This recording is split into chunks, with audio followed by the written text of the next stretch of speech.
Hello everyone, welcome back to my channel. This channel is dedicated to bringing awareness to sexual childhood abuse. Every 92 seconds, an American is sexually assaulted. In every 9 minutes, that victim is a child. Meanwhile, only 5 out of thousands of perpetrators will be in prison. From 2009 to 2013, Child Protective Services agencies in the United States found strong evidence to indicate that 63,000 children a year were victims of sexual abuse. Now that is 63,000 children a year are victims of some form of sexual childhood abuse.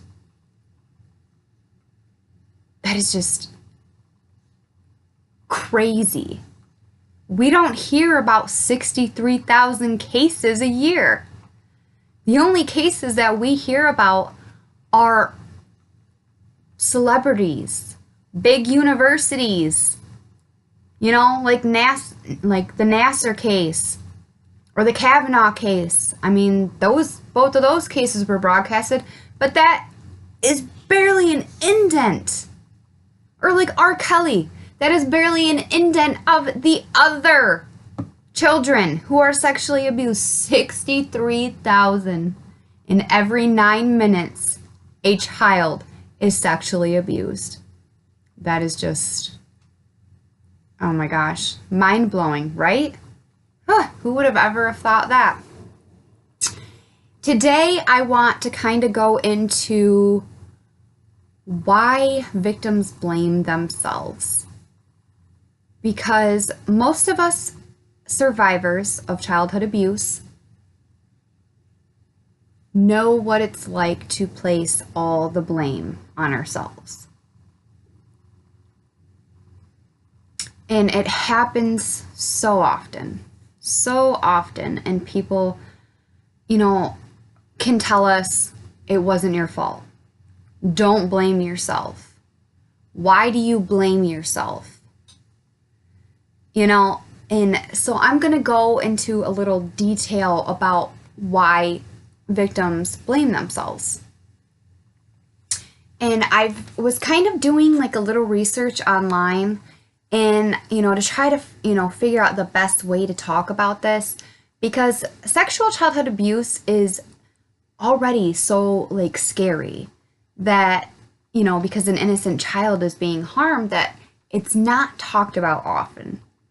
So I'm like, well, I got to figure out a way to talk about this that, it's not going to scare other other victims who haven't come forward or other victims who are going through it right now. I don't want to scare them into not speaking up about it or not finding their voice to speak on it. Because, when you are a survivor, there is oftentimes that you place all the blame of your abuse on yourself. And it happens very often. So I was, online researching, some other stories and looking up resources and, facts and all that kind of thing. And I came across a website called pandies.org. And it is Pandora's Project, Support and Resources for Survivors of Rape and Sexual Abuse. And on their website, they have numerous links that you can click that give you different resources and information about different things. And I came across an article written by somebody named, it's either Caddy or Katie. And as I was reading over this, I'm thinking, oh my gosh, this person took the words right out of my mouth. So I'm going to share that with you guys today. And it's just going to go over why child sexual abuse can never be your fault. As survivors of childhood sexual abuse, we often grow up blaming ourselves for the abuse that we suffered at the hands of others. I know I never questioned that it wasn't my fault. I was brought up to believe that the abuse happened because of something I did or I didn't do. And to me, it was as factual as the earth being round, which the earth is round. So, obviously it's pretty factual. As children, we are brought up to know that adults know best. And so when someone tells you or implies to you often enough that it's your fault, eventually you believe it. And when you think something for so long, you don't even think to question the truth of the statement that you were making. I was to blame. End of story. Although it is not the end of the story. Because once you get to the point of being able to question the truth of all the assumptions you have made about this self-blame all your life, you start to realize that actually there is no truth in it at all. You can come up with as many reasons as you would like as to why you're to blame, but not one of them will stand up when exposed to closer scrutiny. Because a child can never, ever be to blame for sexual childhood abuse. For me as a child, I believe that the reason I was hurt so badly by people I cared about was simply because that's what I deserved. I deserved it because of who I was as a person. I was bad, worthless, pointless, nasty, ugly, stupid, etc. And any other negative adjective you could think of to throw in there. I'm sure many of you can identify with this. It wasn't so much what I did that made me bad, but more of just something that I was. Something that was in me in spite of how well I tried to behave or how good I tried to be. Nothing I did to be better made anything better or made people treat me better. And so, understandably, I concluded that I was treated badly simply because of who and what I was. If you have felt this way, please know that that was an effect of the abuse you experienced and not a statement of truth. Despite the self-blame that many children adapt in light of being abused, it is important to realize that the abuse was actually never about them. The abuse was never about you. The abuse was never about me, but about the desires of the abuser. As I grew into an adult, I held on to the belief that my abuse was my fault. But I felt an increasing need to rationalize why it was my fault. It wasn't enough just to say it was my fault because I'm a horrible person. I wanted concrete facts to back up exactly why it was my fault. Which may sound strange. Why would I want to find concrete reasons to prove that the abuse was my fault? Yet, despite the perceived logical outlook of this, I sought reason after reason to prove that it all happened because of me. There are numerous theories to explain why we hang on so strongly to the concept of self-blame. One such theory explains that if we can attribute our ill treatment to something we did, then we can control whether this ill treatment begins to happen, happens again in the future, by learning to moderate our own behavior. It gives us a sense of control over being hurt again. By letting go of the fact that the abuse happened through no fault of your own, it means that we also have to let go of a sense of control, which is very hard to do because ultimately we want to be able to protect ourselves. However, learning to accept that we do not have control over everything in our lives and everything that happens to us is a necessary part of healing. What we can take away from this, however, is that we can take control of the healing process. And that can be so empowering. It is such an empowering experience when we realize that we can take control of our own healing process. As survivors heal, there can be a profound sense of sadness in letting go of self-blame. Self-blame enables us to protect our abusers, because if we make the abuse about us rather than about them, we can maintain the attachments with these people, who often play a very big part in our lives. Learning to let go of these attachments, even when associated with much pain, can, be very sad. But learning to stand on our own 2 feet is also necessary for our own healing. As I said, for me, as I entered in the healing process, I tried to seek many ways in which I could blame myself. Often starting the statement with, "It's my fault because." So many times I've gone over the same conscious process of extracting reasons why it was all to do with me. And I know I'm not alone in that. And you're not alone in that either. And now I will talk about some of those statements that go around and around and around in our heads that can be refuted. So any of these things that I list off that you're thinking, after I read the question, I will, provide a reason why it's not your fault. It was my fault because if I had been a better daughter or son, perhaps my mom or dad would have loved me more and not hurt me. A parent should love and care for you regardless of how you behave or what you do. Their love for you should be unconditional. No child behaves perfectly. Children make mistakes. They push boundaries. They can be naughty. They don't always do as they're told. All children can be a challenge and a handful at times. Trust me, mine are. But it's a parent's job to guide, love, and protect their children despite all of this. A parent has a responsibility to be teaching their children right from wrong. And sometimes you may need to punish your child. But punishment of a child involves things like grounding, corner time, time out, or even a spanking here and there if it calls for it. It should never indicate acts that are physically or sexually abusive, no matter what you did wrong or what you think you did wrong. You do not deserve to be abused. Abuse from a parent does not happen because of some failure or inadequacy on the child's part.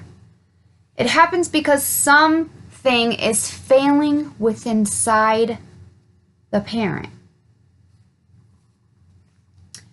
It's my fault because I didn't tell anyone.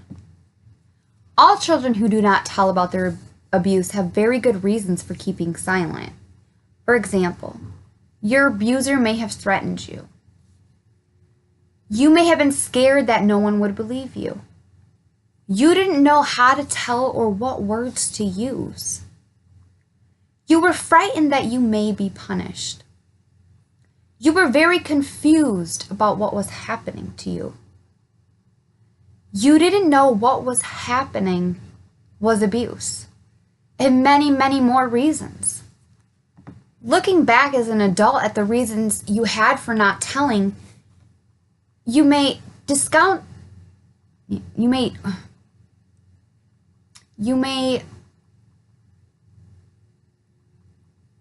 make yourself feel these reasons are, as not good enough. You can sit here and think about like some of these certain reasons on why you keep blaming yourself, and still those reasons couldn't be good enough. Many times adult survivors of sexual childhood abuse may say to themselves, I was so stupid to believe that threat. But try to understand that the way you see things now is going to be completely different to how you saw things as a frightened and traumatized child.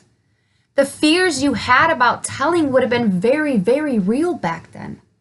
And you shouldn't dismiss what a powerful silencer fear and uncertainty can be.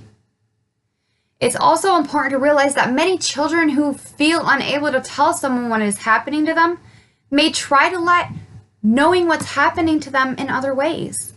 For example, they may tell you they don't feel comfortable going to a certain person's house.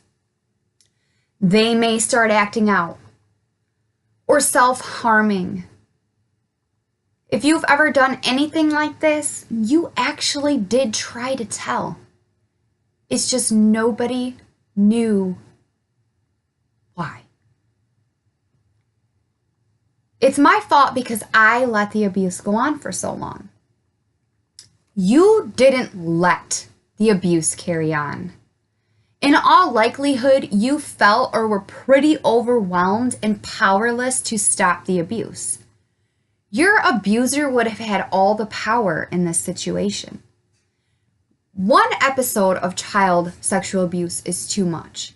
And unfortunately, for most sexual abuse survivors, the abuse occurs over a period of time. It happens more than once. It happens by more than one person. It's my fault because I liked it happening to me because it felt nice and exciting. Regardless of how it felt to you, what happened was still abuse. And now, this can fall into the category of why some children don't tell too, is because they feel, disgusting, ashamed. They feel a lot of shame because, they didn't understand what was happening to their bodies and the way that they reacted to the sexual abuse.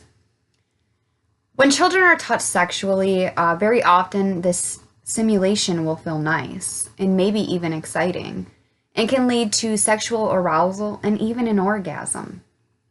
Very often, children do not understand what these feelings are, and the mixed feelings and sensations can be very confusing and difficult to understand. However, the fact that you had these responses does not make what was done to you okay.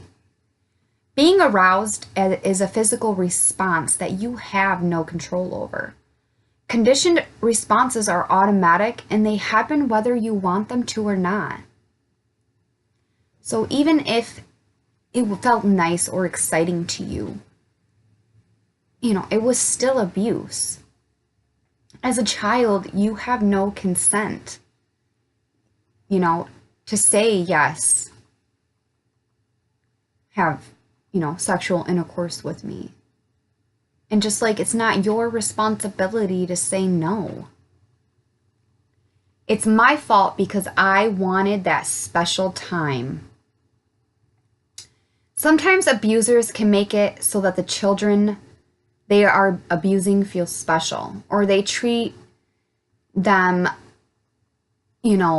differently than if they had a sibling.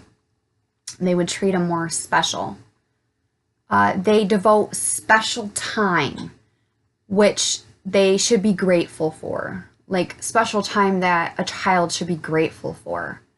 Some adult survivors of sexual childhood abuse feel they are to blame because they remembered they welcomed this feeling of being special.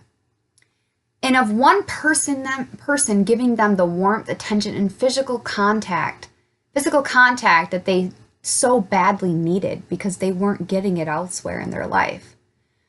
It may have been that this was the only time you ever felt wanted or needed or special. Abusers can be very good at making children feel like the abuse happens because they love you so much. But if somebody loves you, they wouldn't hurt you. Regardless of whether you felt special or welcomed the warmth and contact that being with the abuser gave you, the abuse was still 100% wrong. All children need to feel loved and special, but this love should be delivered in an appropriate and non-abusive way. Your abuser abused his knowledge of your emotional needs and wants and used that to get what he wanted. It's my fault because my abuser said it was my fault. Abusers are committing a very serious crime when they abuse a child. Most abusers are very fearful of what will happen to them if the fact that they are abusers is made public. They may fear what their families and friends will say to them. They may fear prison. They may fear losing their jobs. They may fear a whole heap of things. And as such, they are going to try to ensure that the child doesn't say anything to anyone. One way of doing this is to tell the child that it's their fault that the abuse is happening. Telling children that it's their fault is a way for the abuser to control the situation. By making you afraid that you will be blamed or you will get in trouble if they report it to anybody. It's my fault because I didn't fight hard enough. Children do not have the physical strength or the mental resources of adults. And in this respect, they would usually be outmatched by their abuser. Children who are abused are being confronted with a situation that they don't have the adult capacity to understand. And it can be impossible to get yourself out of the situation you're in. Many abusers are dangerous and could pose a real physical threat to children's survival. Often there will be other threats hanging over a child's head if they don't do as they're told. And so they feel totally unable to fight on any level. Children do what they can to survive an attack. And submission is not desire. It is survival. And I cannot express that enough. A child falls into submission because they feel that it is the only way that they are going to survive. It's my fault because I didn't say no. Many child survivors feel that they are partly to blame for the abuse because they didn't say no when it happened. There are so many reasons why you might not have said no. You were confused about what was happening to you. You didn't know you were allowed to say no. You, at that point in time, didn't want to say no. You didn't want to speak. You were too frightened to say no. Children cannot consent to sexual relationships because they are below age of consent. It is not the responsibility of a child to say no to sex, ever. It's my fault because I thought I wanted it or said I wanted it. As children, especially as they reach their teenage years, start thinking about their sexuality and become interested in sexual exploration. And that's perfectly normal and even necessary for healthy sexual and social development. Understandably, children and teens who are reaching this age may become attracted to people who are significantly older than them and may even desire or seek to engage in intimate interactions with them. However, there are some abusers that take advantage of children and teenagers who are at this stage in their life. A responsible adult understands that children who are under the age of legal consent are not mentally, psychologically, or physically ready for a sexual relationship, and therefore should not engage with a teen or young child in this way. Therefore, even if you initiated, wanted, or consented to sexual contact with an older person or a person in a position of authority, it was still abuse and it was not your fault. It must be my fault because I was abused by different people who were unconnected to each other. Unfortunately, some children are abused by more than one person in different episodes of abuse. If you have been the victim of multiple abuse episodes, you may feel that you must be to blame because you keep getting chosen to be abused. And that was something that I kept thinking about myself. And in fact, some survivors talk about feeling like they have a label on their head saying, hurt me, or molest me, rape me. It was just like like when that thing was going around school and somebody just put a note on your back that says, kick me. That's just how it was. Child abusers may target children who are more vulnerable, and undoubtedly, children who are survivors are likely to be more vulnerable than non survivors. For example, child survivors may find it difficult to distinguish between good touch and bad touch because of their previous experiences. And that goes more with children who don't know that it's wrong, or children who haven't came forward and disclosed sexual abuse. You're putting yourself more at risk for being abused by somebody else. It was my fault that I didn't protect my brothers or sisters. Some children feel guilty that they weren't able to protect their brothers or sisters from the abuse, and therefore believe that they are partly to blame for this abuse. It is important to try to realize that you cannot be held responsible for anything your abuser did to you or to anyone else. Your abuser is the one in control, and your abuser is the only one that can take responsibility for what they've done. Self-blame is something which is really important to try to overcome, because it can serve as an obstacle to your healing because it results in avoidance of reality. The reality is that your abuse was the fault of the person or persons who abused you, and the responsibility lies with them entirely. Now, this is easier said than done, getting over the blame part, because for 10, 15 years, I was still blaming myself. I took all that blame away from my dad and I put it on myself. I was just re-victimizing myself over and over and over again with the ways that it was my fault. Just like it was my fault he was in prison. If I never would have told, he wouldn't be sitting in prison. When I would receive letters from him for, the first couple of years, well, I just recently, my grandmother just gave me a lot of letters that he had wrote me when I was a child that she kept from me and didn't give to me. But there was like a short 6 months that when he was first sentenced to prison, he got sentenced for 20 to 60 years on 48 accounts of criminal sexual conduct. And so there was like a 6-month period where I would get his letters and I would write back to him. And I clung to those letters so hard. Like I even made like I took a binder and bought some of those clear inserts where it holds papers. And I made myself like a little memorial thing to him that I kept all of his letters and stuff in. And in some of those like letters, he, was nice, and some of the letters he wasn't nice. He was nasty. But I had gotten a letter one time saying that somebody in the prison had beat him up and they broke his arm and, things like that. So I thought I was to blame for that too.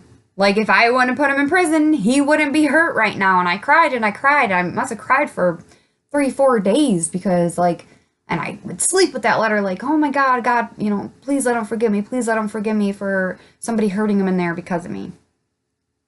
And that's what I would do. I would find every little reason to blame him for abusing me. And it probably wasn't until I started reaching out more to people and I started talking with like other survivors of sexual childhood abuse. And I started to get more involved in making myself happy opposed to trying to make him happy. Because even though he was sentenced to prison, I still was letting him control my life from prison by holding on to that feeling of it being my fault. I was to blame for everything. And it may feel overwhelming and you may feel like you are never going to be able to stop blaming yourself. But I mean, I can sit here as a witness saying that it may take a while, and everybody's different. Everybody's healing process is different, but I am now going to be 30 years old here soon in March, and I don't blame myself anymore. I don't blame myself for anything. And I can't really tell you what helped me overcome this, because I don't go to counseling. I don't do any of that kind of therapy stuff. I tried it a couple of times, but it just wasn't for me. I would have to say a lot that has to do with my healing is my children. Without them, I honestly don't know where I would be at in life today. They have definitely opened my eyes to a whole new world. Like, I could never imagine anything of what I went through happening to my own children. And I think just within that itself, I started to question things like, would I want my children blaming themselves if, that was to happen to them? Would I want my children to feel like they were abused because they did something wrong, or they didn't do something right, or because they weren't loved, or because they were worthless or trash? And I have a daughter. She is 9 now. And I heard her one time, say, "Mom, am I fat?" I'm like, "No. Why would you say that?" And it's because she hears people in society talking about it. And, society does, do victim blaming. Like, they blame victims. And it's sad because, you're teaching our younger generation of children to, if it happens to them, well, I better not tell anybody because society is going to deem me as a liar. Or, and a lot of victims don't come forward because of the stigma that is around survivors coming out after 20 years, 30 years, 40 years, 50 years, 10 years, 5 years. It doesn't matter. And, and then we have like the government and the justice system saying, well, statute of limitations. You only have a certain time when you turn a certain age to come forward with abuse, or it's like it never happened. And we can't allow them to put a time limit on when we come forward, on when we are finally ready to seek our justice. Because just because you're not ready right now does not mean that you won't be ready in the future. Just because you don't have a voice right now doesn't mean that you won't at some point in your life. And, and a lot of victims too, well, it happened 30, 40 years ago. Might as well not talk about it now. But I am telling you, share your story. Get out there. Help spread awareness. Try to help others who are just going through it or who are surviving through it right now. To know that they are not alone, because nobody is alone in this fight. And we need to just bring so much more awareness, because like I said, every 9 minutes, a victim of sexual abuse is a child. 63,000 children a year are sexually abused. And that is just, it feels like it's beyond repair. But if we keep educating ourselves and we keep educating our children on the warning signs and the good touch, the bad touch, what's right, what's wrong, excuse me, we can help put a stop to this. We could help save thousands of children a year. While we might not be able to save them all, saving even one is worth it. It is worth it to share your story, but only when you're ready. Don't ever let anybody force you. to come forward with your truths. You know, that is something that you have to do on your own time. So I hope that somebody can take something from this video and apply it to their own healing process. And I just want to say, for anybody out there who is still blaming themselves for what happened to you, I just want to let you know that you're not alone. You are not alone. I was there. I've been there. Now, while I have moved past that part of the healing, I'm more on to why didn't the justice system help me when I was 4, however old I was when I first told, just a little girl, because my dad had full custody of me and my brothers, and not because my mom didn't want us, but there was things that he did, like changing my mother's address to his address so she wasn't receiving any mail. So when it came time to court, those letters to appear in court, she never got. She had no idea. So when the time came, my dad was awarded anything that he wanted. He was awarded me and both my brothers full time. My mom got us every other weekend, and I think every Wednesday, or maybe it might have been every other Wednesday, but only for a few hours, like from the time we got out of school till like 6.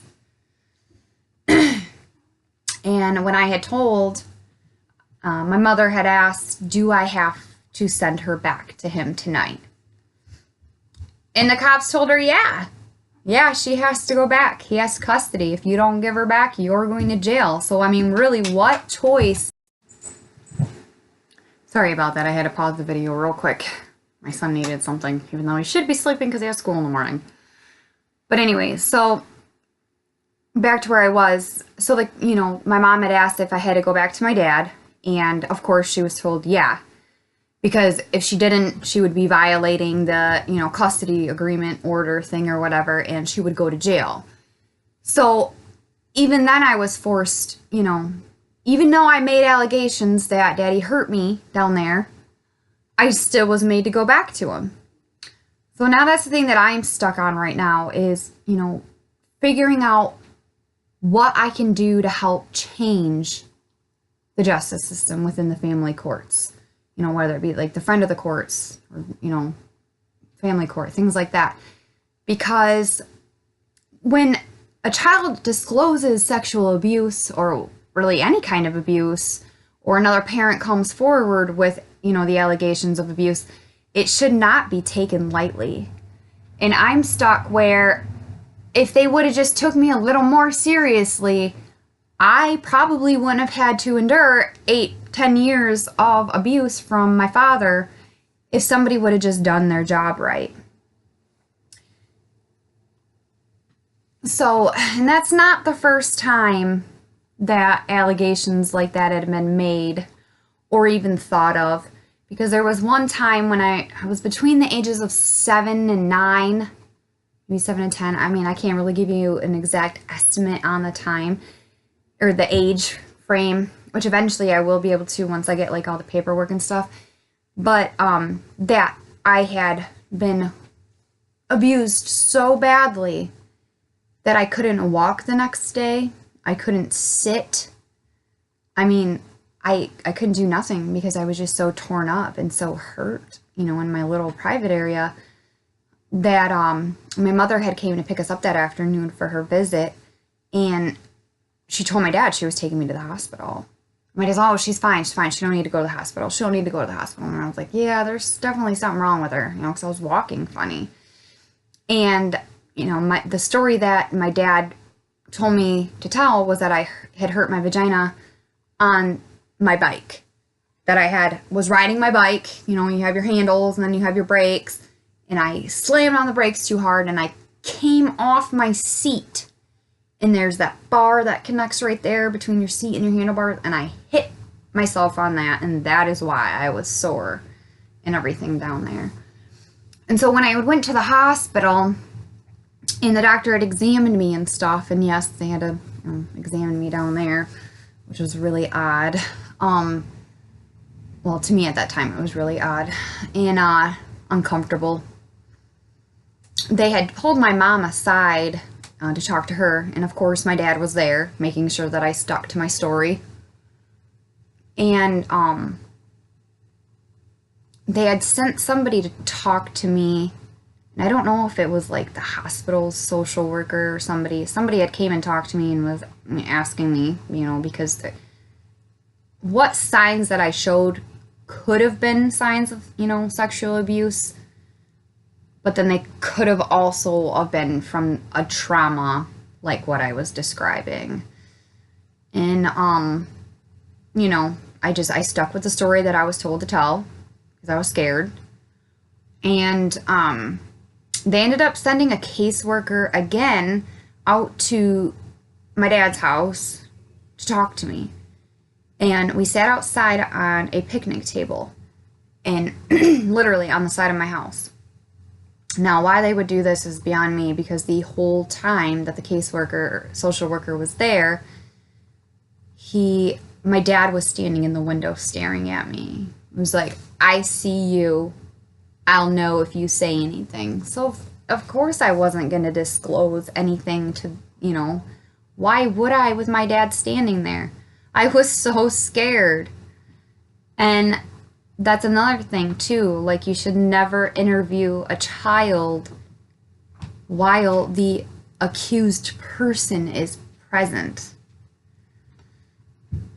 So, there's been a couple times in my life where I feel as though if somebody would have just paid a little more attention or done a little more investigating, that I don't think my abuse would have went on so long. So that's kind of where I'm stuck at right now. And I eventually do plan on writing up something and taking it to the state and legislators and our governor, of Michigan, where I live, and just trying to change that. That is my main goal right now. Aside from school, that's my main goal right now, is to change some laws within the family courts and in front of the court and things like that. Because if they would have just done a little bit more investigating and cared just a little bit more, then, when I was young, it would have been done and over with. And I would have never been made to go back to my dad's. So that's kind of where I'm at in my healing process. Is, again, it's not taking the blame away from my dad, because I know what he did was wrong, and I know what he did he never should have done. And I'm not trying to blame the justice system for not being just a little more, vigilant about what was happening to me. I'm trying to seek answers for my own healing. And I really want to help change that for other children, because I know that I'm not the only case that it has happened to. I'm sure there's probably thousands, but those things we don't hear about in the media. So if you could please share my story, that'd be awesome. I do have a Facebook page if you guys would want to follow me on there. You can look me up by my name, Nicole Rabin, or you can follow me on my sexual childhood abuse survivors page on Facebook. And I also do have a Twitter account that is dedicated to, awareness for sexual childhood abuse. And I think it's at Rabin_Nicole or at Nicole_Rabin. I don't know. If you just go in there and type my name, then you'll be able to find it. And if you don't really do social media, but you do email, you can go ahead and email me at Nicole, Nichole, Rabin, RABUN, 08091389 at gmail.com. And I'd be glad to help you with anything that you need help with. If you need more advice on anything, or if you just need to vent to somebody, because I know how much it means to have somebody to be able to vent things too, and I am here for that as well. I am here to hear your story, and I am here to help in your recovery of sexual childhood abuse. And I am also here for those of you who are currently being sexually abused to help you find your voice and to help you seek your justice. So, again, thank you for tuning in. And until next time, I hope everybody has a wonderful day, week. Not sure when I will post again, but thank you for watching.